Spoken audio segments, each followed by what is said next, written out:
Ang Diyos hindi mo lang kasama kapag may breakthrough. At ang Diyos hindi mo lang kasama kapag may challenges. Kahit sa gitna ng mountaintop at valley low, nandun si Lord. Kasama mo ang Diyos pag na-promote ka. Kasama mo ang Diyos pag nawalan ka ng trabaho. Pero yung araw-araw kang pumapasok sa trabaho, kasama mo pa rin ang Panginoon. Hindi lang natin na-appreciate kasi yun ang ordinary.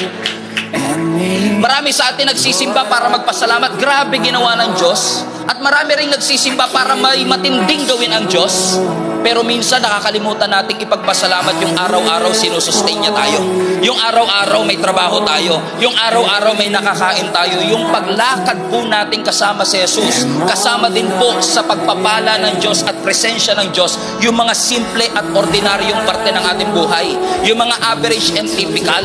Yung simpleng pagsikat ng araw kasama mo ang Panginoon. Yung simpleng paghinga mo every second kasama mo ang ating Panginoon.